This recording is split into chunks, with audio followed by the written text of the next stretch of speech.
everybody. Welcome. Happy Tuesday. Oh. It is almost, this is our last show before Christmas. So It's true.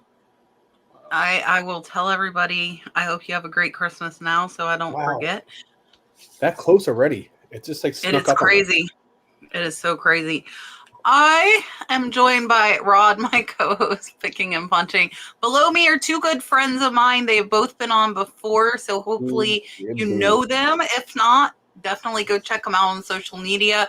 Below me is Tae from Prison2Profit, and catty corner to me is Leroy, Blood, Sweat, Sell. So I'm going to make these gentlemen big and let them introduce themselves. Get your questions in now, so we will make sure they will get answered for you. And here's Leroy. Or nope, not Leroy. Listen, I was messing up the order. Here's Tae. Leroy, that would have been fun. But hello, everybody. My name is Dante from Prison2Profit. Been reselling for a while. I did take a break to go to trucking school, but I'm back doing it. I'm not gonna say full time, part time, definitely. But yeah, that's it. Are you doing videos regular, Tae? My regular probably like once a week, once every 2 weeks, every 14 days.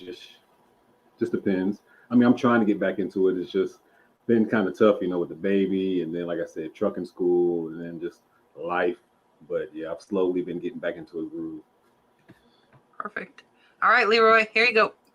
What's going on, guys? I am Leroy, Blood, Sweat, and Sell. I live in South Carolina. I do mainly tools. I sell, my main platform is eBay. I do sell on the flea markets. Trying to dabble in a couple other areas. But besides that, that's who I am. Perfect. And you hit your Blood, Sweat, Sell on here on YouTube and on Instagram too. Yeah. He's posting up all your videos under the Reselling Network, though, correct? Yeah, I put stuff over there as well. Yeah, so check out the Reseller Information Network too. Oh, Lorraine said Tae is quiet too. See, I can hear him. Yeah. Rod thought it was a little low too. We'll see if we can get it. I wish we had a way to control it where it would make them all equal. That would be beautiful. Unfortunately, we can't do that. I wish that would be great. StreamYard should add that feature for us. Where everybody's volume would be matched. Yeah. Miss Patty says, I finally got approved to sell on Nicknacks. If you guys do not know, Nicknacks is Jocelyn Crazy Lamp Lady's marketplace on the district, which I am on there as well. And she wants to know how to import listings from other platforms or if there are any good videos. So and Rod, you're on Dibdit, right? Yeah, I'm on Dibdit. So there is a way with the CSV file to import them. But what the district has been doing for me is I just email them a link to my listings and they put them up. Have you imported anything to Dibdit, Rod? I haven't. I've just done a couple listings on there. Not putting a lot up there, but yeah. So Patty, I would say message the Nicknack support or in the seller chat, and they can either give you instructions or they can have you email them and import it. Cause that's what they did for me was I just emailed them the links and it takes them a day or two, but there's a way to do it with CSV file. I don't know how. Yeah. Try it. Also too, Kat, Leroy is on the Reselling Network district. Yeah. One-stop shop. One-stop shop. That's it. Oh, okay. So, Leroy, do you know anything about how to import them from eBay or no? You said that's pretty much what they're doing, and that part is really hard. Some people know how to do it. There's only a couple, but we're just messaging right now higher up, and they're taking care of it. But I don't have anything listed yet. Okay. Tae, try it. Let's see. Don't know. See, I can hear. Well, no, I just meant the sound. I can hear him. I don't know. Yeah. See, I don't know. I'm going to put this up here so I don't look like I'm talking to myself. Janice, I don't know. A CSV is like you download an Excel spreadsheet. Yeah. And then you upload the Excel. I don't know. All right. Russell wants to know if there's a cure for the thrifting bug. As in, like, you don't like thrifting, or He can't stop thrifting. He said his local church had stuff for like $3 and 50% off. The only cure is, I'm not even gonna lie to you. No, there's no cure. Now he sounds better too, Dante. Good. Leroy? Yeah. The cure is for me lack of money. Lack of money. Lack of money will definitely make sure that you can't thrift too much. But even having just that, all that being put aside, I limit myself. I'll go to like the 127, and Rod was with me. He knows. I'll go to some of these sales, and I'll only bring like $300 or $400, and that's it for 4 days. And so that helps me limit myself.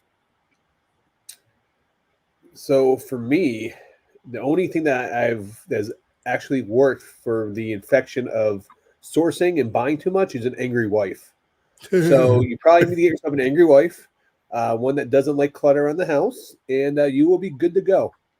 They'll put a stop to your thrifting really fast. All right. And what I told him in the chat was making yourself list everything you thrift before you go and buy more. That would cure that bug real fast. Because I'm sure you would think a little bit harder about what you're buying if you know you have to go list it before you go and get more. Lorraine said having no more room. So, you know. Yeah. Now we have a new death pile because I bought 2 closets full of clothes from Alabama, but for a while we didn't. So, and it's hard when you need inventory and you can't find it, you know?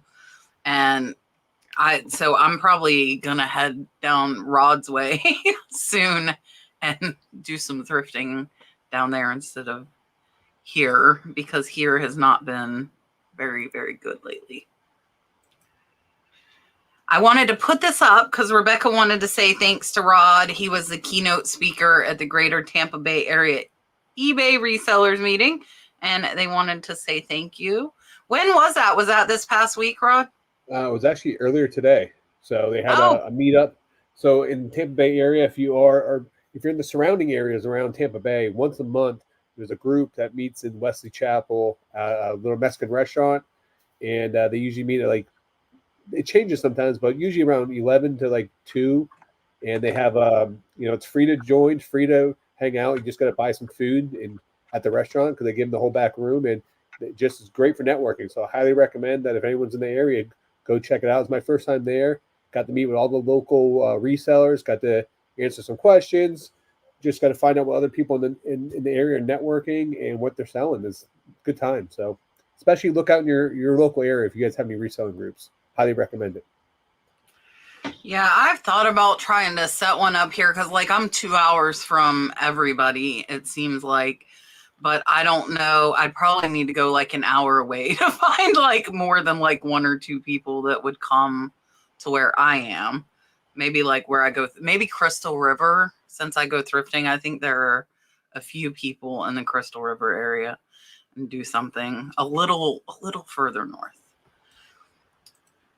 Miss Linda wants to know what's the going rate to pay someone to take pictures of your items so she can, post them on eBay. So for me, there's 2 different ways to do this. When I had my employee, I used to pay them hourly, and I used to pay them $12 an hour, or you can pay them per item, and anywhere between 10 and 23-4 cents per item. Just let them list that for you, and that encourage them to list more.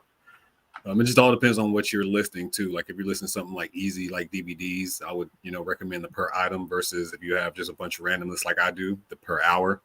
Yeah, that's my suggestion. Me personally, I don't do it at all. I do it all myself. If I had to do it, it would probably be like Dante. It'd probably be hourly.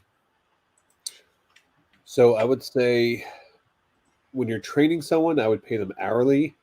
But one thing that I have realized over time is that sometimes when people get lackadaisical or get content when they're on hourly pay. So what I would say is I always like to incentivize employees or incentivize them to list more or to take more photos or be more productive. I would switch them over to pay them per item. And that way you can get them, they can make more money per hour. So that encourages them to be more effective, more efficient, and they can make more money. And if they're making more money, you're making more money. Yeah. So I have one employee that I pay per listing, and I have another one that I pay by the hour.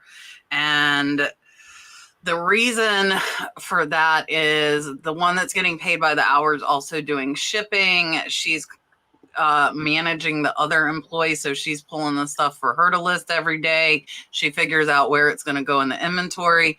So like if I looked at her listings per hour, I would be like, but I have to think of like all the other stuff she's helping me do that kind of takes that time off of me. So I don't pay anyone just to take pictures though. I have them do drafts with the pictures and I pay them $2 a draft.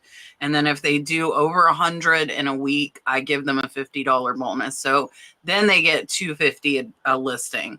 So that's why I've really tried to make sure I have like $15 plus items, because you're adding that $2 of cost to each item. But I incentivize them. The more they list, they get a bonus, on top of it if they list so many a week. But my high school student likes doing 20 a day. She does 100 a week. Like that's what she does. So we just lay out 20 items for her to do, but they do no research. I tell them not to worry about the title because I'm going to be able to go in and type those keywords really fast. So I don't want it to take them a long time. And I would say on average, she's probably doing like 7 to 8 an hour. So the hard thing with being an everything seller is there's no like real fast repetition. Like there's no setup that they can boom, boom, boom, boom, boom is what I've had to realize. And when they're setting up to do all these different kinds of things, it takes a little bit longer. So I have a question for you guys that have used employees in the past. Do you normally try to give them similar items to make it fast and efficient for them? And when they do listing, do you pick out what they're listing, or they just go to the death pile themselves? I mean, what is your guys? I know you and Dante both had employees in the past. What did you guys use, or what was your system in regards to that? Well, for me, it was a combination of both. Like most weeks, I would pull a lot of stuff for them, and then like towards the end of the week, I would just let them just pick whatever. But for me, I know that I can list around anywhere between like 20 and 30 items per hour, depending, especially the inventory that I get. It's kind of easy for me to list. Barcodes is easy scannable items. So 20, 30 items. So I just expected them to do at least 16 an hour. If you can do around that, then you're worth that $12 an hour for me. But and obviously sometimes you have easy items that'll do 30. Sometimes you're only going to get 7. Depends on what they have to do with the description, obviously. But I hope I answered your question. Yeah, you did. Good. Leroy, have you had anybody list for you or no? No, not at all. Yeah, so for me, I was pulling them for both of them and then found it was taking so much time. And then the one just kind of took over that task for me. Like I can show her a pile or a box and say, pull 20 items for Chelsea, tell her one is like a quantity of 2 or however I want to do it. They were just pulling from the death pile, but that's now gone. But now we have this massive heap of clothes in my rental house, and they're pulling from that. But what I do, like I buy higher dollar inventory online. So if that comes in, I'll give them that and say, I want this done first before you do the clothes. Like I want that higher dollar stuff to get up there. And then like Aunt Roberta, when she's listing, she's taken off for the holidays right now, but I would only give her small stuff because I bring it to her because she wants to work at home, and then I get it. So like license plates, jewelry, hats, I've been having her do because I gave her like the styrofoam head. So that stuff. But now Prissy has taken over that too. And she'll be like, oh, I have stuff in a box for Aunt Roberta. That's why I said I don't look at like how many listings she's doing really, because she's doing a lot of more like managerial stuff, taking that load off of me. Which is good. Now, did she do that herself, or did you actually kind of put her in that role? No, she's just kind of taken it over, and I like that. And she kind of took over as far as like talking to Chelsea, like, so I can tell her in the morning, like what I see in the listings, and she'll talk to her. That way, again, like if I have something else I need to do, I don't have to worry about it. And she actually, like for my thrifting video, she'll lay the hauls out. She'll get them out of my car and be like, okay, it's ready to record. And I can just come in and record it, which is nice. But she stepped up. I didn't tell her. I knew like her listings were less, but I knew she was doing like all this other stuff on top of it. Yeah. So can I also just say, just like those listing apps, like be careful for those listing apps. If you want to do that, just go ahead and get you a VA versus getting one of those listing apps, because you're basically listing the item yourself anyway, because you have to double check every listing and go through everything anyway. You're basically listing the item. So just watch out for that. Yeah. Here, I'll go ahead and grab this one real quick. Sorry. And then we can ask Tae about the VA. I have 2 phones that are for my business and that are signed into my accounts, but are left at my house. Like you can see, one's back there charging. So like they only have the phone while they're here. Aunt Roberta has a phone at her house. But the girls use the iPhone there. They take their pictures, they delete the pictures when they're done listing. And so I'm signed into my account. There is a way to sign in employees into it if you don't want them to see your information. I'm not particularly worried about that. I would like them to look at the information and see like where the sales are and tell them like our goal is $500 a day in sales, so they can look and see if we're meeting that and what's selling. But eBay created like 2 years ago, I think they made, where you can make an account for them to sign in and they can't see like any of your money information stuff. Yeah, it's under like the employee section. You can actually have like employee section under your account settings. But so Tae, for a VA, you still have to take the pictures if you use a VA, right? Yeah. See, the thing for me with that, being completely transparent, guys, taking pictures is the hardest part. Like if I got the pictures, I can create a listing in 2 seconds. So for me, but I will also tell you, my friend Bridget in South Florida, she uses, what's the name of Casey's? Somebody help me. She uses Casey's listing service, Rockstar Flipper, and she loves it. So, I mean, it works for some people. For me, I'm like, if I'm taking the pictures, I might as well go ahead and list it. That's how I look at it. But you use them for keywords. That's what a lot of people use them for, like keywords. They don't descriptions, having to put all this stuff in, the small little stuff. Yeah. And so with the VA, you took the pictures and just sent them a bunch of pictures? Yeah, you'd have to take all the pictures that you would want and then send them to the VA, and then they would just create the listings for you.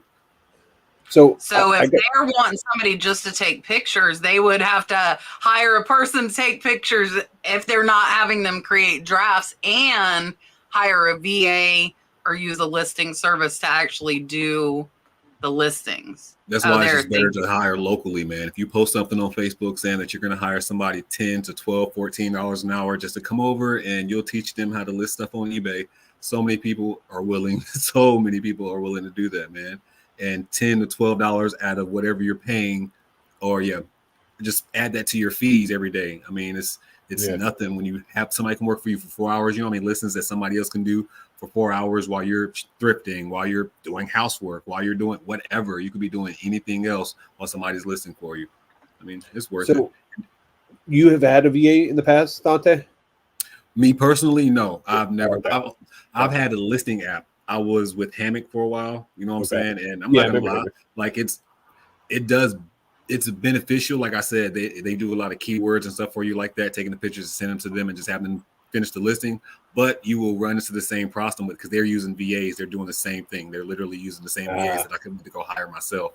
But when you hire VAs, you're going to run into the problem with initially training them. If you're not a patient person, do not go get a VA. I'm telling you, man, because they're going to have so many listings messed up. They're going to say something that's in their language, so it's not going to be like right when it's translated into English. So there's a lot of stuff like that you have to look for when you're hiring a VA, or again, these listing apps, same kind of thing. Yeah, it makes sense. I mean, that's the same in person too. Yeah, I thought about getting a VA because how cheap they are. Because you can literally get a VA for like anywhere from $200 to $400 a month, and you can, to be overseas, you just send the stuff. But I heard a lot of people that the horror stories are that they VAs would fall off, and then they would have to get another one and retrain them, and they're spending more time doing that. So it's hard to find a good VA. I mean, if you do go that route, you want to make sure you take care of them very well, incentivize them to give them raises and other things that keep those around, because it's hard to find good help, especially going to be cheap like that. So So Miss Tempting Treasure said where she lives, it's hard to get anyone for 20 hours. So I talked to, I won't say who it is, somebody that owns a large nationwide company. That's all I'll say. And they were losing people to Walmart, who was paying $24 an hour in the area of their warehouses. So here minimum wage is 12. So if they can do 10 listings an hour for me, they're making 20 an hour. So like there's a potential with me to make $30 or $40 an hour. If you're fast enough. That's the thing. If you're fast enough. Tae, do you know about this with VAs? Do they do research or comps? My people do no research or comps. So a lot of VAs are going to do the sell similar route. And then from there, so let's say if you have an item that that's the only reason I love VAs, because if I find an item that I don't know and I can't find it by hitting the sell similar route, I'll send that picture to the VA and make them do all the hard ones. And normally they come up with pretty good listings because they can find just crazy niches or nicks. If it has a number on it or something like that, they can pretty much find it because they're going to do more research than I would. I don't want to sit down 30, 45 minutes trying to find one item. They can do that. Yeah. But I know that a lot of times with the VAs, what you do is they'll create the drafts, and then you're doing like the final approval or the pricing of the items, because when you do this for long enough, you have a good understanding. You bought the items to start off with, you have a better understanding of what they're going to go for. A VA Kim is a virtual assistant. Look at this, where Patty's at, the minimum wage is almost $17. Wow. Yeah, so I will tell you, some of the other people I know are paying close to 20 an hour. It really depends on your area. My girls, low end, I do 12 to 15. And like I said, they have the opportunity to make 20 to 40 if they have the speed. And I can do it fast, especially like license plates. It's like front, back, boom, like it's so fast. That you really need to look at your area where you're at. Michelle sent us a $10 super chat. Thank you so much. Here is your dolphin. Super chat.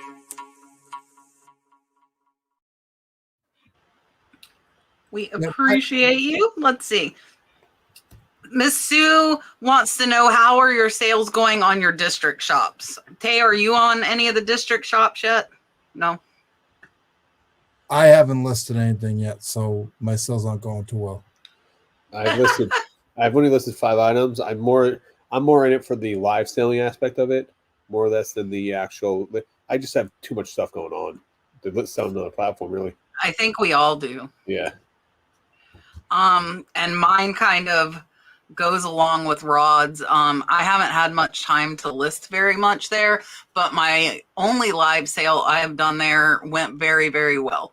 And I'm actually going to try, and I need to schedule it on that phone while I'm thinking about it. I'm going to do another live sale Thursday night over on District 2 and try that. But I think with the live sales will be a little better. As far as regular stuff, I haven't been listing. So I've sold, I think, 3 or 4 items, but I do not have very many listings on Nicknacks. Same thing as Rod. I don't have the time. I need to make more time, or even just to send them eBay listings to import. It's just too many irons in the fire at the moment. My only issue with District is that you can't cross list on there. So if you put stuff on there, you either have to put stuff on there that's you have to manually take down from all your other platforms, or stuff that you're going to put on there on District is going to be in District only. So it's right. That's why I think like I'm gonna try the live thing, maybe like one live a week or every other week. I've cut down my whatnot sales to only a couple a week right now. So we're kind of shifting at the moment, but yeah. Tiger Allen Pride says, I found a white painted spider pendant from Mason Margiela, but can't figure out where to get it authenticated. Oh, hold on. There's one, realauthentication.com is one I've used, and they say they do jewelry. Maybe try realauthentication.com. Does anybody else in the chat or on the panel know of a jewelry authenticating site? Can't take them to pawn shops anymore. They would probably, the pawn shops typically only tell you if it's like gold or silver. They won't like authenticate like a They might at Tiffany, if you're trying to sell them a Tiffany, you'd know by what they're going to give you for it. Unless they tell you they don't care and they're just giving you melt weight, and then you better walk right back out and put it on eBay. I better pull up this computer. All right. Vix. Oh, Rana, what are you doing? Thank you so much. Rana sent a $49.99 super chat. I appreciate that very, very much. Thank you. I'll give you the beach. I appreciate that. Thank you.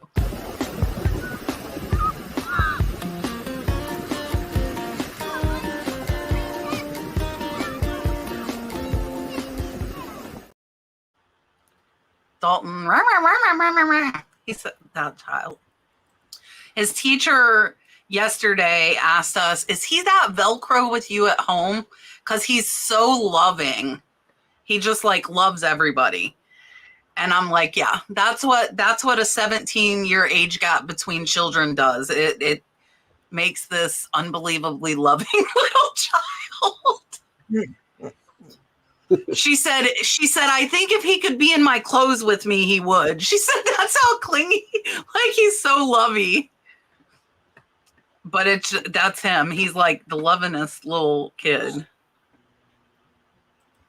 Vintage Dog Vixen I totally just transposed that. Vixen Dog Vintage wants to know if we have any New Year's resolutions for our business in 2024. Kat, you need to stop drinking before the show starts here. Come on, Kat. I'm drinking milk.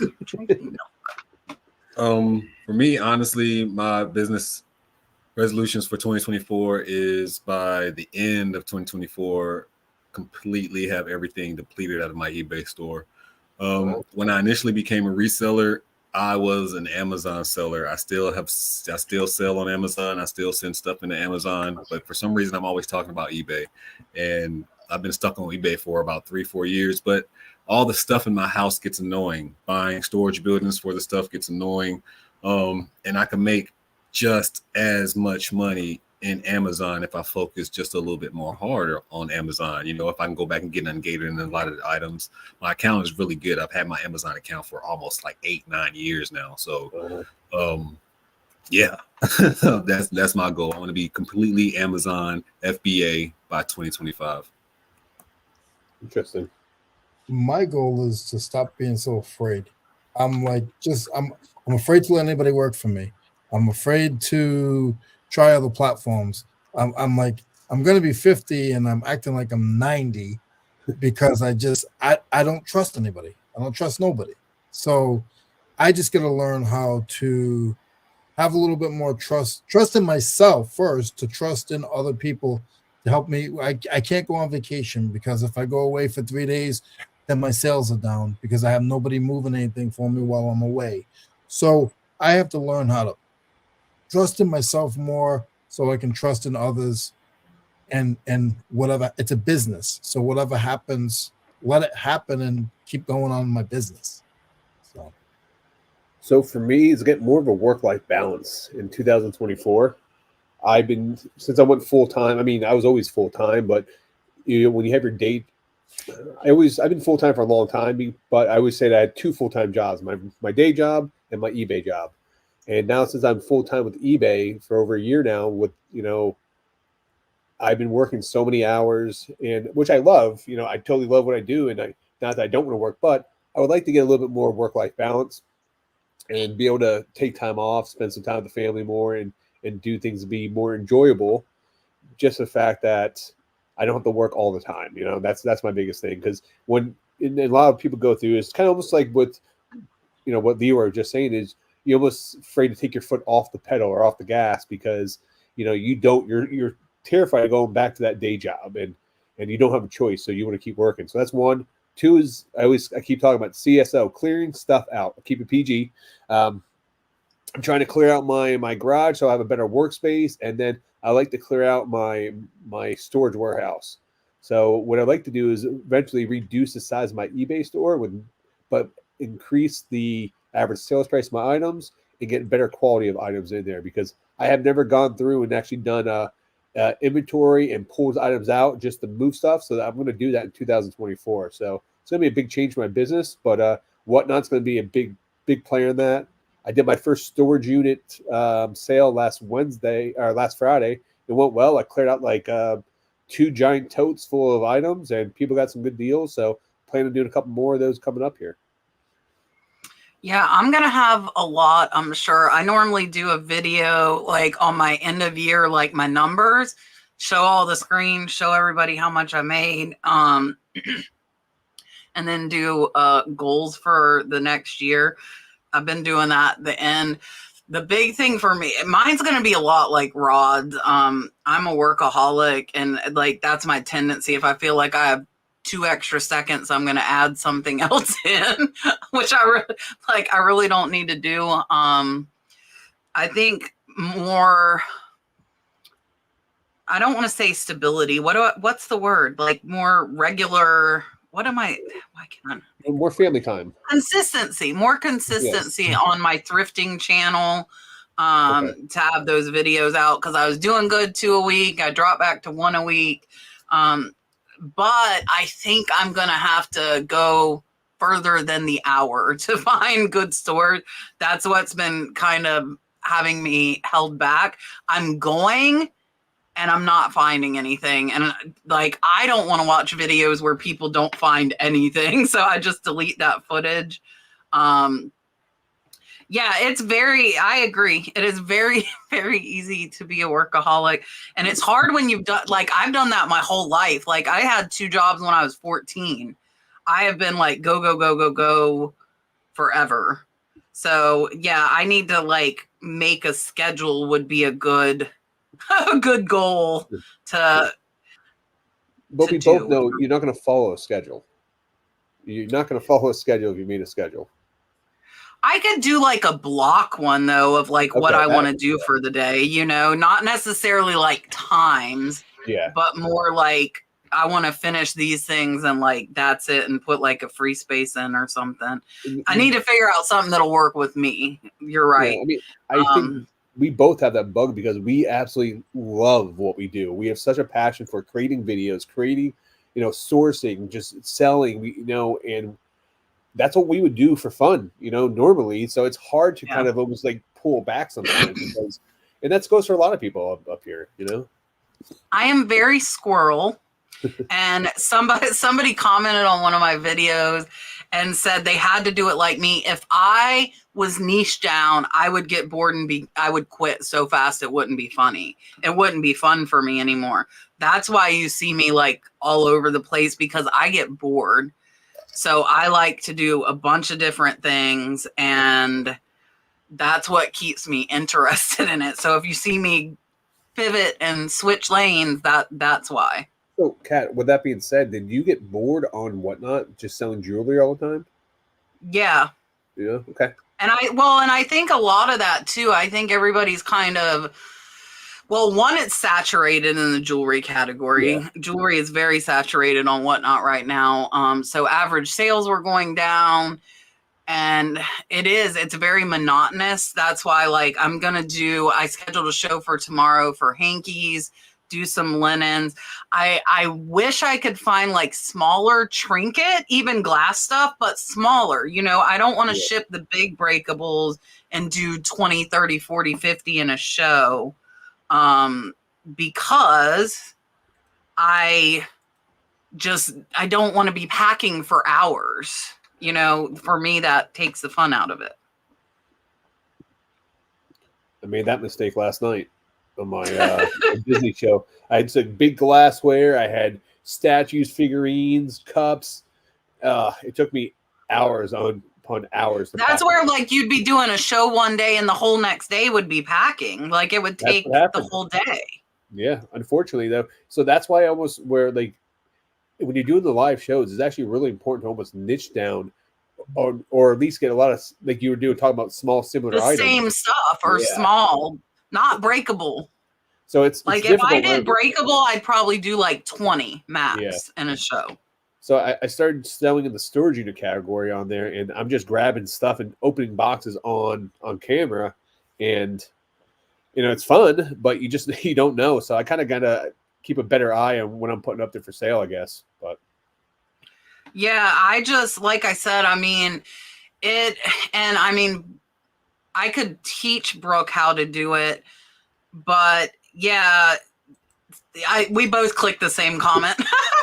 Okay, you click it, I won't touch it. Right. We both just clicked that at the same time, twice. I know somebody that was doing 500 regular, but it was all jewelry, and they had a packing person that was shipping for 8 hours a day. It depends on your goals on there, Yeah, but 500, this is what a lot of people understand. When you have 500 whatnot sales, it's not 500 packages. You know what I mean? Though, like when that's true. Like I'm doing my Disney pin shows, or you're doing your jewelry shows, we'll have 100 plus sales, but it might only be 18 packages or 23 packages. Yeah, we had 18 go out from our last one from 50 items sold. So that is a good thing about Whatnot. You get a lot of repeat buyers, where on like your other platforms, you don't get as many repeat buyers. But you better keep it organized so you can pull that stuff fast to put it together for that person. That's I learned that one the hard way as well. Yes. Oh, here we might as well. So, what Tae I know is sold on Whatnot. Leroy, have you done Whatnot yet? No. So Hodgepodge wants to know, what are your Whatnot selling tips? For me, I would say learning the hard way. You don't put like stuff that should stay on eBay on Whatnot. There's a lot of stuff that should just stay on eBay.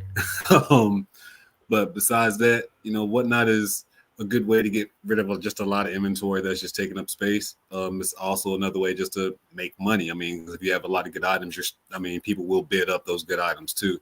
So, Whatnot is just an extra platform that is beneficial. So, I definitely, I love Whatnot. Yeah, I would say a couple good things. If you're starting out, first, schedule your shows far in advance. Just the fact that you're going to be new on there, you want people to be able to find you. There's on there, you can add a photo picture, and you can actually add a video. I highly recommend all new sellers do that, just for the fact that it gives your buyers a chance to find you, but also have a preview of what you're going to be putting on there. And also, too, is when you are listing your items, I recommend that when new sellers list all their items up there first. As you get more experience, then you can just pull items on the go, but it eliminates the whole issue of, accidentally messing something up while you're listing it. You can know the exact weights. People can do a preview of what you're showing on there. I highly recommend that you number your items 1, 2, 3, 4 as you go through, or some type of system like that, so that when people can request items, I always recommend brand new sellers be able to let their audience request to run items, because you may only have 10 people in there and 100 items. No one wants to sit through 12 items until they get to the item that they want. So keep your show going. Make sure you interact with your chat.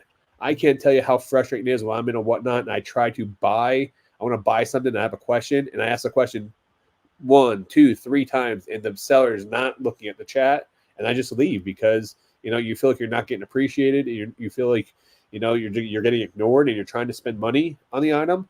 I would say think of Whatnot as you own a brick and mortar store. And the reason why I say this is if you open a brand new store, let me add Leroy back. Here we go, Leroy. If you have a brand new store, you're going to have to go through some growing pains right in the beginning. You're trying to get customers to come in there. So I always like to use the rule of averages. When I put my items up there, I have items that I expect to lose money on. I expect items to break even on, but I have items I expect to make money on. And then if I have 100 items up there, I look at the overall show, not those individual items. And the reason for that is I want my customers to get really good deals so they become repeat customers. So if they're like, wow, this is a steal, that's okay, because remember, you make your money on the buy, as I always say, instead of the sell. So if you're buying items for cheap, you can put them on there. You have flexibility to give people great deals. So these are key things I would say just starting out, and also to network with other resellers. Go into other, I would say take a month before you start selling on there. Go to shows for like a week or two straight. Write down what you like sellers doing and write down what you like they don't do. Or you don't like what they do, because if you're getting turned off, other people are going to get turned off by that. And network as much as possible, because if someone reached out to me and said, hey, I'm going to do my first show, I would say, could you rate me, or hey, would you help me out and stuff like that? I would help out a brand new seller. I do it all the time. So, and if you guys, anyone here in the chat, if you guys ever want to sell on, if you are selling on Whatnot and you need help, come to my show. I promote everybody in my show. I don't care. So if you have an upcoming show, I'll let you promote it in my upcoming Whatnots. Because we grow as a community, we're stronger as a community than we are individually. Yeah, and I mean, my tips have changed. I do agree with Rod, though, that if you're a new seller, I would catalog everything, because then, especially if they're branded or name things, if people are searching for that brand or name, they could bookmark your show. I have not cataloged in a long time. I just run it and show it. And I would say make sure you're in a good mood because people can tell if you are not. Reschedule it, put it to later if you don't feel good. I was going to go live today. I don't feel good. I'm sick. I'm like, no, and people know. They know if you're down. They know if you're in a bad mood. They can hear, even if you're not showing your face, they can hear it in your voice. So I would say reschedule if you're not in a great mood, because people can tell. Somebody put no blaring music. I agree with that. If you have music, make sure it's copyright free and that it's low, because you can get in trouble for that. And just know that Whatnot is a very, very long haul game. You are not going to see quick returns from it. You're going to have to build up your followers either through giveaways or going in like Rod's show, my show. I let people advertise as well. And I'll tell you, when I started YouTube, I was in lives, and I don't know if Tae and Leroy remember this, but I was in lives 40 hours a friggin' week. There was not a reselling live you could go to that I was not in. I was people are like, everywhere I go, there's the nurse flipper. Everywhere I go. That's what you want to do on Whatnot, because it's social media just like this, where people see your name, they remember your name, and they see you over and over and over. And, I was annoying people so they would remember me, because that's what it's part of what it takes to build things up. And I put in 40 hours a week for free, probably more than 40 in comments and chats. If people were around in the beginning, they probably hated me. And I sent super chats in every live too, because I wanted my name up on the screen. She's just being real, because that's how we met. Because I was on a show once a week. Once a week I was on a show. I haven't done anything with it, but I was always constantly on shows, and that's how I met Dante. And so you can't be afraid of that either, especially even when it comes to buying stuff on Whatnot. Like he said, let them see you in the chat, let them see you, bidding on stuff. Yeah, I buy to support sellers on Whatnot all the time, and I will tell you, those boxes sit on my porch. Okay, 99% of the time, I don't really want the stuff. Okay, I'm just trying to support other sellers because they support me. I open it. I probably have like 6 whatnot boxes out there that I have forgotten. It'll be like Christmas when I open them because I forget what I buy. You know, you can go in and tip too. A lot of people go in and they'll just tip a buck. You know, you get your name out there. I mean, I'm not saying you have to do that. I have people come on my show that do that too. Sometimes come in there. But the more people see your name, the more likely if they see you live, they're going to go in, right? Because they're like, oh, I've seen Hodgepodge Pam in every show I go in. I need to go see what she's doing. You know, it's a lot of time and effort for a long-term gain. You know, just like I feel like most social media is. There's one thing though, whatnot when it comes to like the chronological order. I just want to play devil's advocate because I'm the guy and whatnot. Like if you come to my live, I have my stuff number 1 through 50. I'm not about to get item number 47 before I get through item 1 through 5. See, I changed that, Tae. I was doing that too, but I changed it. I don't do it just because I already have it laid out in my room a certain kind of way or certain boxes a certain kind of way. So what I will now, if it's like a slow whatnot, I might do it, but for the most part, I'll just tell somebody, hey, look, if you want an item and it's 47 before I get to it, just pre-bid because that is an option. You already know what's the maximum. And then you'll get notified. So just go ahead and pre-bid because that is an option too. So and I didn't start doing that until my shows were slow, Tae. Then I'm like, okay, you want number 50? We're on 1. Okay, I'm gonna pull 50. Like whatever you want to buy, I'm gonna show you right now. So that's why I changed it up because I didn't used to. I was like, nope, we're going in order. But then when the sales were down, I'm like, you tell me what you want. I'm gonna show it to you right now. Dante, so you gotta go with it. Like I would say, if you were just starting out, would you allow them to? Not as a brand new seller on there, never sold on there before. Would you allow them to, you know, say, hey, you only got 5 people in there? You know, would you run out of order for them then? So for me, I would just break it down to like 9 times out of 10 probably. But if it's like a highlight item, so normally I have like 3 or 4 highlight items in my show. Correct. So if it's a highlight, you want to make them wait for because that highlight item is going to draw more people in my show. So I'm not going to. Hey, can you run that Rolo first for me, please? Yeah, exactly. Can you run a Rolo? It's only 3 people in here. No, I'm not about to do that. I'm going to wait because I gotta go to work. People in here.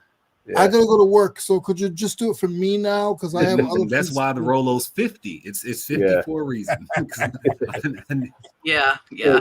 Here's the biggest thing though. I think the biggest opportunity people miss out though on whatnot is not having free items or your giveaways prepared to go, because I can't tell you how many times I raid someone and they're so unprepared to run a giveaway and they're missing out. If I send you 40 people to your show and if you don't do a giveaway right away, you can watch. I'm watching that number from 40 to 35, the 30, the 20 to 25. Then like, oh, okay, we'll put this item up there. Now you just missed that entire opportunity. So you never know when someone's going to raid you, but it's so important, especially to build your following, because you do a giveaway and people have to, when they enter, they have to follow you. It's going to help build your core base up there. And those people are going to stay. Remember, you have 5 minutes to run that. You can talk about all the stuff you have after you start your giveaway, because you have up to 5 minutes for that giveaway to go if you really wanted to. But I've seen people, I raid someone and they're like, now with being able to sell while they're going on. You can sell while you do it too, which is even better. And people appreciate giveaways too, man. It don't have to be like a $5 item, man. People like appreciate anything, stickers, like anything. Some people feel like every time they have to do a giveaway, it has to be something that's like grandiose, but it doesn't, man. People just like the word free. If it's free and they get it, they love it. It's free. Plus, they get discounted shipping on other stuff. Yeah. You know, where did this go? Oh, I wanted to put this up so we could all. What is your experience on Whatnot? Do you believe, and Kim, verify for me in the chat if you meant Whatnot or do you mean overall? Are buyers and resellers the same audience? What do you think? I think we should all answer this one. I think so. I mean, you should be. I mean, if I'm a reseller, I'm buying stuff. And then like, I think so. What's the saying? Like all resellers are buyers, but not all buyers are resellers. Correct. You know? Yeah. On Whatnot, she did mean. Yeah. Okay. Oh.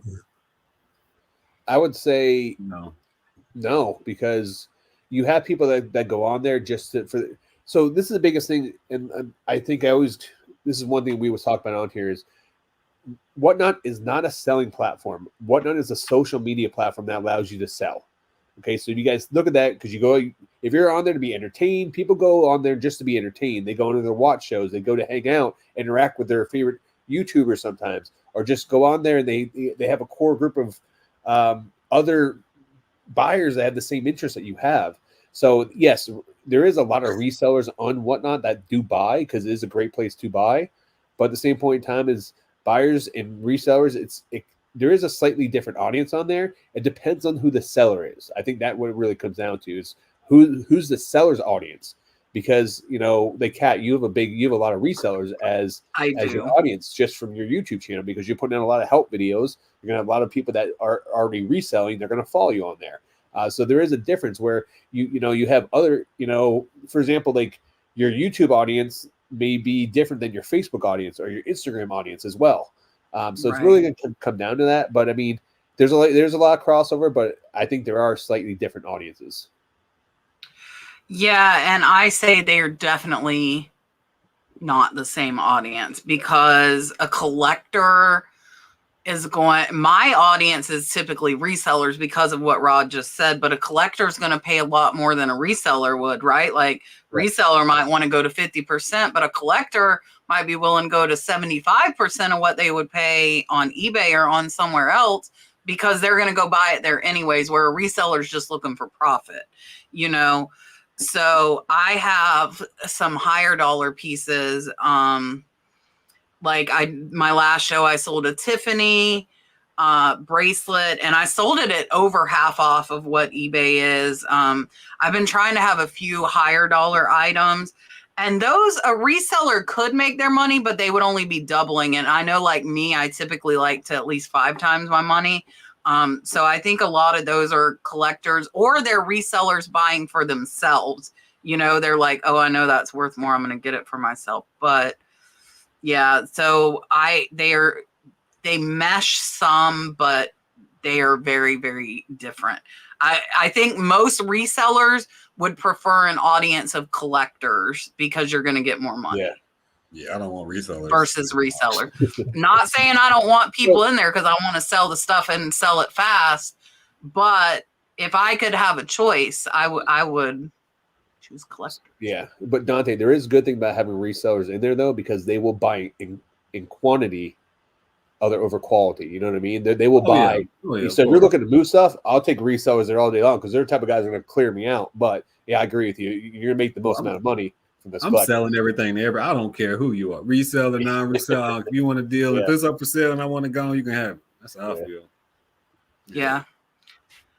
Rod, I think this one's for you. Julianne wants to know, where can you find, how do they find the liquor broker to help them sell the liquor? I know you've talked about it before. Yeah, so for those who don't know, I have sold bottles of liquor, champagne, whiskey. If you guys ever find old vintage bottles that are sealed, wine, whiskey, and champagne, scotches as well, bourbons, always good to do that. If you Google it online, if you actually send me a message on IG, I can send you the one that I use. I would have to look through there. But if you just Google liquor broker, there's a couple out there. And what you would do is just send pictures of what you have. And then I would contact like 4 or 5 different liquor brokers because some of them, they have different clientele they work with and there's different things that they're looking for. So some liquor brokers will say, hey, we want to accept that. Others will say, yeah, we'll offer you XYZ for it. And what they will offer you is going to vary. But the process is so smooth. It's illegal for us to sell liquor, because we don't have a liquor license. But when you deal with a liquor broker, they actually send you they'll mail you a shipping label, the box. All you have to do is you're just mailing to them. They will make the transaction for you. They work as a middle person. They take a fee, and then they just send you the money. So it works out very well. Perfect. Mark is late and paid his late fee, $5 late fee. And I will give you the pillow fight. Here it goes.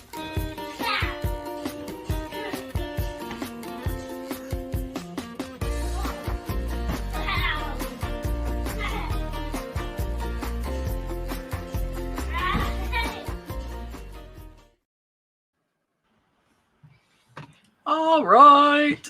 Let's see. And we'll do giveaways after this question.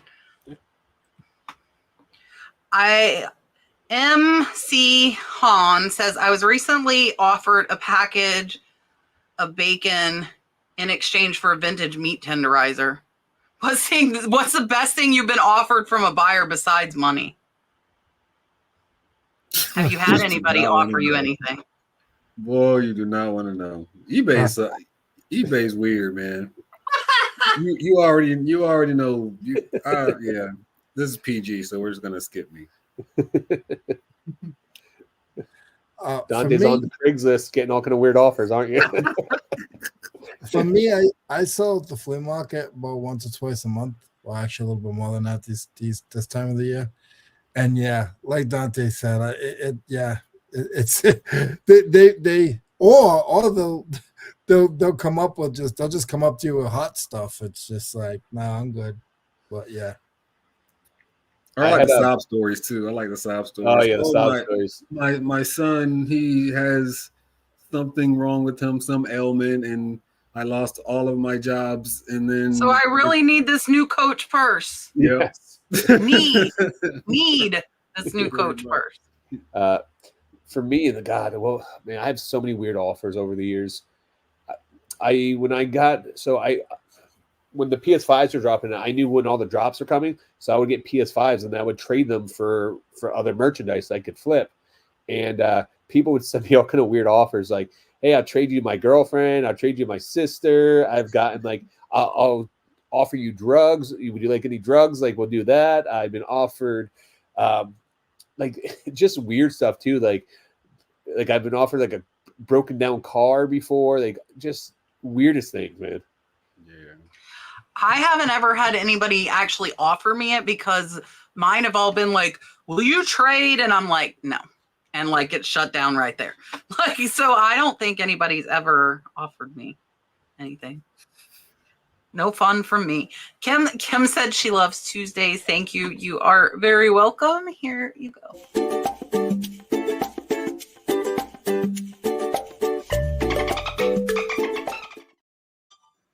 Have any of you guys offered trades before for anything? Have you ever put anything up for trade and just to see what you can get for it? Has anyone on the panel done it? Like the Craigslist story where we turn our phone into a house?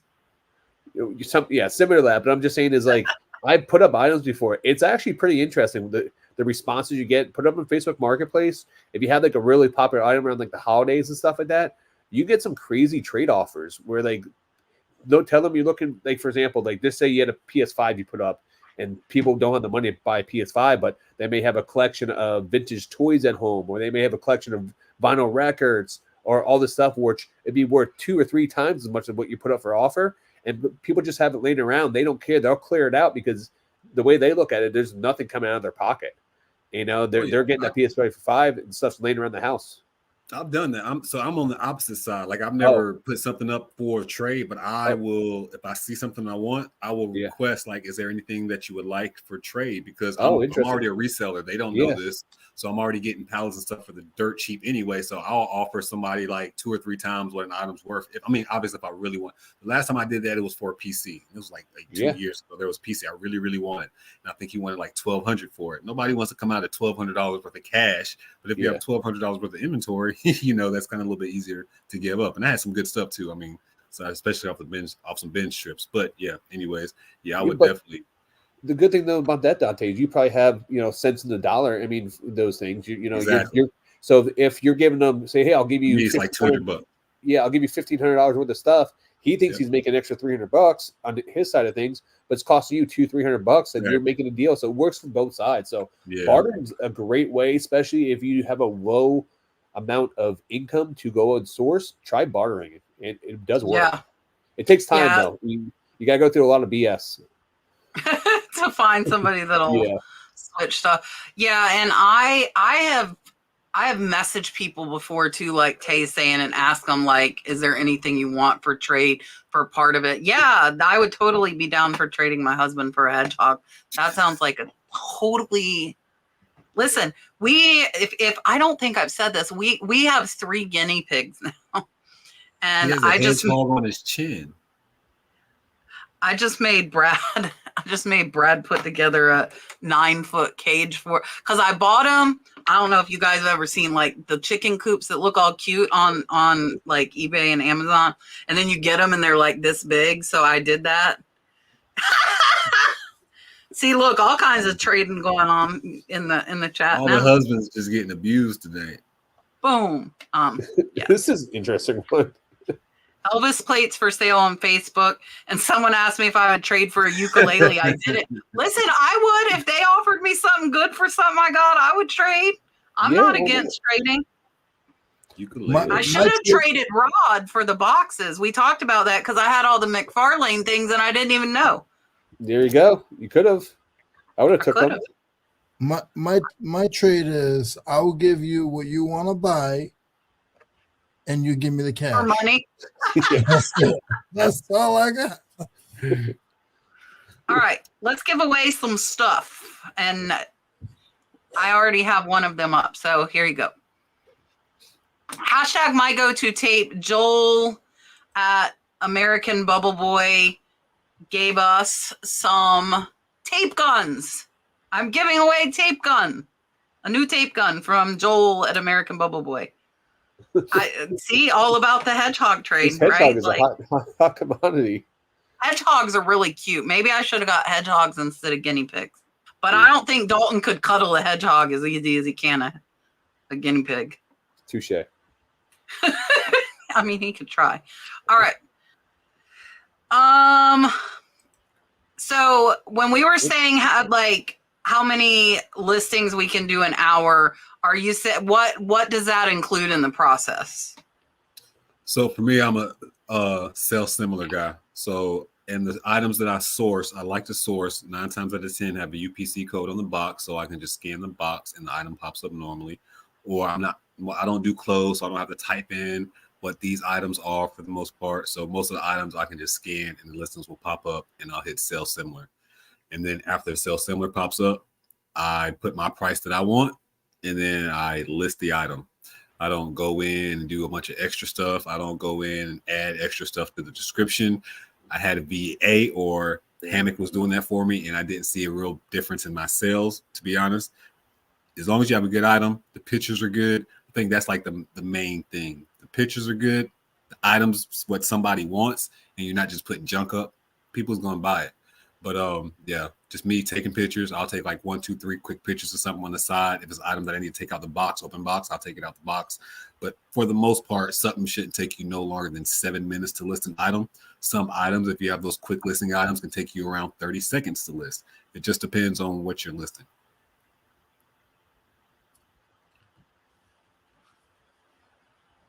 Next, me. I take a long time to do listings. Again, because I'm sort of picky, I want it my way. And I only do mainly tools and hardware. So like, there's not a lot of people in my categories. There's nobody, to be honest.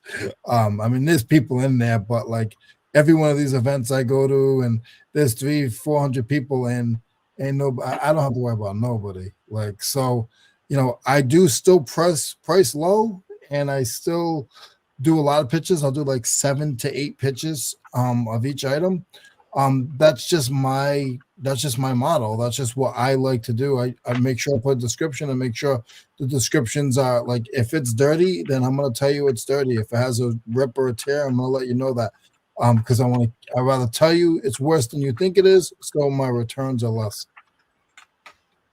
So for me, I find it's when I talk about how many listings I can do in an hour, I'm not talking about like pictures, and because I batch my pictures. So I rather take 20, 30 items first, take all the photos, and then have those photos ready, because I find myself, if I do a task and I just repeat it over and over again, I get quicker and faster and faster. So for me, if I break those tasks down into different categories, like I sit down, I do all my pictures first, so then I have them on my phone. Also, too, the benefit to me for that is I can list anywhere at any point in time. So when I'm at the doctor's office waiting there for 15 minutes because my appointment's at 1, it's 1:20 and I haven't got called in, I'm listening for those 20 minutes, And then that, having all that stuff already done, just like Tae does, I do a lot of stuff similar. So knowing that the pictures are already done, they're ready to go. I just got a quick look at the item or scan the back of the item, and I'm ready to list. So that's the best way for me to quick and list a lot of items fast, is to batch my photos first and to sit down. And then I try to, when I do batch my photos, I try to do likes and similar items. Or if I do video games, I might do 10 video games. Then I might switch to a different category, do 10 items right there, 5 or 10 items, because I'm listing similar items. So it's quick and easy. And I'm getting that rhythm and that flow. Yeah. So for me, it depends on what it is. If it's different stuff, I do about 15 an hour. I time myself. If it's though like license plates, DVDs, stuff that's super easy, if it's new in the package, I can do 30 to 50 in an hour, because it's like takes 2 seconds literally to do pictures of front and back. So I think you need to like take that into account. I wouldn't try and have like a base thing, because when I was doing collectibles and different kind of things, and if they needed, they had chip or, all of that takes extra time for pictures and extra time in the description. So just take that into account. And like we were doing our members live last week, and she said she gets like 2 listings done in an hour. But let me tell you, she had $500 things for sale. I'm like, look, if you're doing 2 $500 listings in an hour, that's fine. Like you just listed $1,000. So take that into account too, and I told her like your $60 items shouldn't take as long as a $500 item, right? You should definitely take more time if they're selling for a lot more money. And I think that's okay, because the amount of money that you're listing. So I think a more realistic thing would be an amount, right? Say you want to list $100 an hour, $200 an hour, whatever, your goal is. I think that would be more attainable than a certain amount if you're doing a lot of different things, right? Like Rod said, the more you do of one thing, the faster. And like Tae's getting stuff from the bins with UPCs, you just scan the UPC, it's going to pull up the listings. And the new stuff, like Leroy was saying, all of the like scratches and dents, and you got to keep that in mind too. And if you forget it, people are not happy. They are not forgiving. No. All right. Julie sent us a $10 super chat. I'm going to give her a dolphin, and then we're going to pick a winner of the tape gun. Here you go.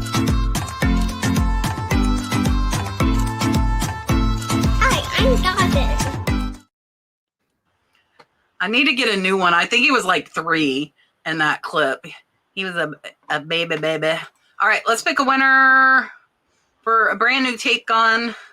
And for this one, I don't have it. They're going to mail it to you. So just email me and tell me, and I'll send you a coupon code. Miss Wanda is the winner of that one. Congratulations. Let's do Giaro Pack. So Giaro Pack gives us 2 packs every show to give away. You can pick whatever size, whatever color you want. And these are my latest favorite big ones. Rod, have you got, like, these are still only like 50 cents each for these giant padded polys. It's crazy. I haven't got those. Yeah, 50 cents. We're putting a lot of the boxes in that I was putting in boxes before, and it's made my life a lot easier. Like the jewelry boxes, if they only go for like $20, I'll ship them in that. So hashtag Giaro Pack. Huh? What? You're shipping the boxes in the poly bag? Yeah. I haven't had any complaints yet. Good. Yet. Being the key word there. Knock on wood, right? Knock on wood. I want to ask a question of everybody on the panel, because I have been getting a lot today and yesterday. Are you guys getting people asking you to A, have it there by Christmas, or B, upgrade the shipping, like today and yesterday?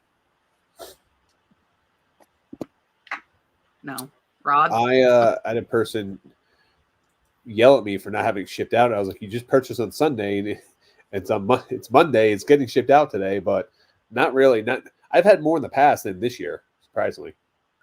I've had a lot this year asking me, like somebody today wanted it, and I'm like, tomorrow's the 20th, like, because they bought it like late today.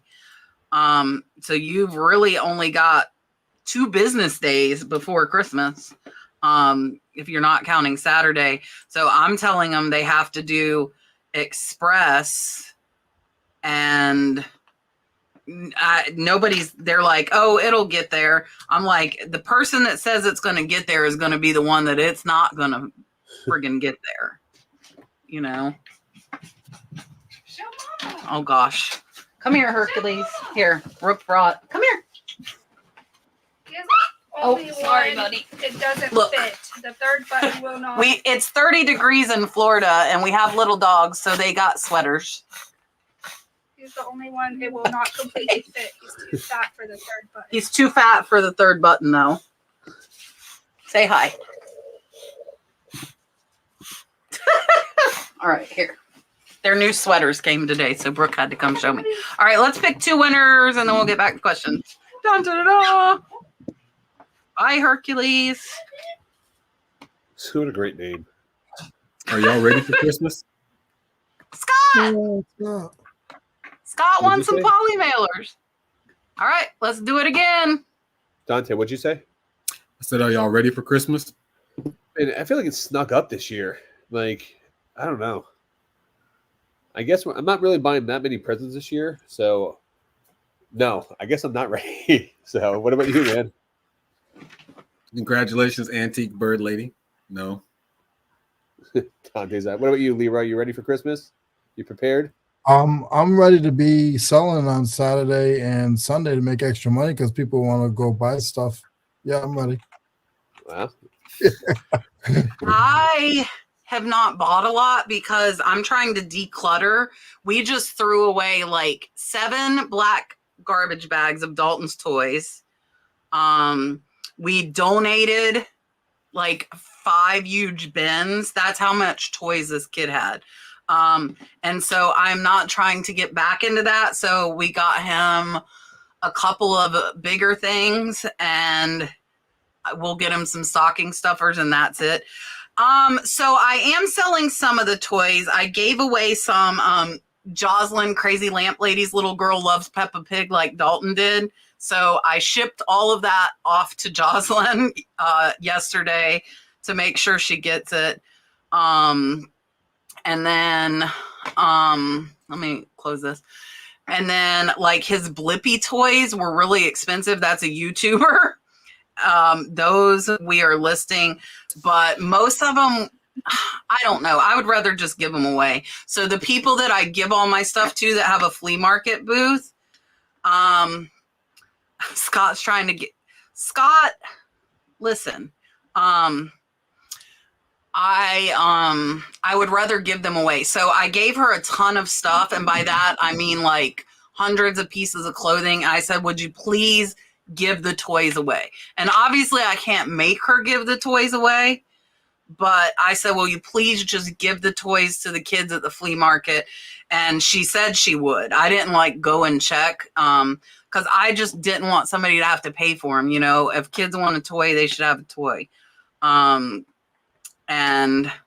yeah, so I'm not doing a ton. I keep saying I'm going to do it. And I am not that like decorate November 1st for, I'm like, I have the tree up 5 days before Christmas and then it stays up till June. Okay. Like I'm horrible about decorating for the holidays. I'm not going to lie. I'm bad. Now I got a question for the chat and all you guys here. When is it, when are you allowed? How long can you keep your Christmas tree up? At what point in time does a tree officially have to come down? Well, June is when mine came down this year. Sorry, June? Are you serious? I thought you I were am joking. serious. And no, I'm not joking. And then Tommy, my cleaning guy, he said, you might as well leave it up now. So we just put it back up. Like, see, look, Aaron said they never took down the stockings. I'm not alone in this. April, January. I want to do it January 1st. Yeah, I would like to put it up like on Thanksgiving and take it down on New Year's Day. That's what I would Before like New to do. Year's? Really? Before New Year's? I feel like isn't the technical thing Thanksgiving and New Year's Day? I feel like that's Yeah. Maybe. I don't know. What about Tae? What do you guys? Leroy, both you guys, what's your thoughts? No tree? I'm about to say, if I pin and show you my house right now, you guys are gonna be like, "Oh my god, yeah, there's no tree." Leroy, you have a tool tree? I don't have a tool tree. I actually put up a tree this year. Believe it or not, it's probably the first time I've ever put up a tree. Wow. It's just the tree that already has the lights. It's a little Charlie Brown tree. My mom does crafts. I got 3 little crafts sitting under it. So I do have a tree up. I promise you that tree will not be up any longer than probably like the first week of July. I mean, not July, of January, but it's only going to take me about 4 minutes to take it down. After Super Bowl? Super Bowl. That's January 31st normally, right? That's February 7th, 8th, 9th. Yeah, first week of usually February. second week of February now. Yeah. January 7th. The week after Thanksgiving comes down New Year's Day. See, I feel like that. Scott, just take the free polys. Just take them. You entered, you won. And then you can give them away. Or you give them away and I'll forward the requests. Just take the free stuff. It's free. All right. Scott, I'll take them. I love free. I know. I don't know. My face has been itching right here like all night. I don't know why. Susan wants to know, after Christmas, how much of a dip in sales can we expect and how long should we expect it to last? At least 30%. No, I'm just kidding. For some people, they see a dip, some people don't, but I do personally. About 20, up to like 20, 30%. But they pick right back up around tax time, though. But that's in everything, though. Like, even I'm in the restaurant industry, and it's just like everything shuts down right after Christmas until like around the end of February, beginning of March. Like I said today on the Reseller Information Network, if you're not watching it, it's the Reseller Information Network. We have a live show on Tuesdays, and we have pre-recorded on like Friday or Saturday. I told those guys today, I think for anybody who has nothing to do for Christmas time, like right now, you guys are crazy not to be listing stuff, because this is the time of the season where most of the people that have a vacation have their vacation. They have their vacation now until the beginning of January. So they're actually home. They're able, the people that have money, that have good jobs, now they can actually look on their phone and order stuff. And so if you listed every day from now until like the 15th of January, your sales would go up pretty good, because people have money, people have gift money, leftover money, or, I spent this for the family. Can I buy myself a drill? That's just how I look at it. I'm hitting up clearance December 26th. Yeah. So I would say for me, my fourth quarter, I always say my fourth quarter extends into January. I usually have a good January, because depending on the items you sell, like for example, if you get a video game system for Christmas, what are you going to buy after Christmas? Extra controllers, extra games, accessories. So a lot of people get gift cards, they get extra Christmas money. So you see a lot of purchases going in the first 2-3 weeks of January. I usually see a slowdown maybe the last week of January going into February. February is usually always a slower month. And then like Dante said, it usually picks up in spring right around, tax time.